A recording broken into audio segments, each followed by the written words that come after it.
কি গো এত সকাল সকাল রেডি হয়েছো, কি ব্যাপার? কেন জানো না, আজকে তো জামাই ষষ্ঠী, তুমিও তো কিছুক্ষণ বাদে রেডি হবে। আমি একটু সাজলেই এমন করো না। তো আমি তো যাওয়ার আধা ঘন্টা আগে শুধু রেডি হবো, তুমি এত আগে থেকে কি করছো? 2 ঘন্টা আগে থেকে? মোটেও 2 ঘন্টা আগে না, আমি এক্ষুনি রেডি হয়েছি। তা সবই তো দেখছি রেডি হয়েছো, গলায় কোথায় সবকিছু? আরে ওটাই তো ভেবে পাচ্ছি না যে কোনটা পরবো। তুমি বলে দাও না গো, কোনটা পরবো।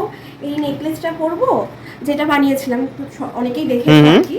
আর নাকি আমি এই যে ছোট্টর মধ্যে মঙ্গলসূত্রটা পরবো, বলো তো? পরলে তো দেখো দুটো পরলেই ভালো লাগে, কিন্তু যা গরম আজকাল। সত্যি সেটাই, যা গরম, আমি এমনিতেই গরমে কিছু পরে বেশিক্ষণ থাকতে পারি না। যাই হোক দেখি, আপাতত এটাই পরি, যদি গরম করে তখন আবার এটাতে ফিরে আসবো। আচ্ছা। তো দাঁড়াও, তোমাদেরকে আরো একবার ডিজাইনটা দেখিয়ে দিই। আমাকে কোনটা পরে বেশি ভালো লাগবে অবশ্যই জানিও কিন্তু না কমেন্টে। তো যাই হোক, এটা আপাতত তো পরি, তারপরে যদি গরম করে তখন দেখা যাবে। আর জানো তো, এটা আমার আইবুড়ো ভাতের শাড়ি, সেই আইবুড়ো ভাতের পর আবার এখন পরলাম। আমার এটা খুব পছন্দের শাড়ি একটা, বলা যেতে পারে।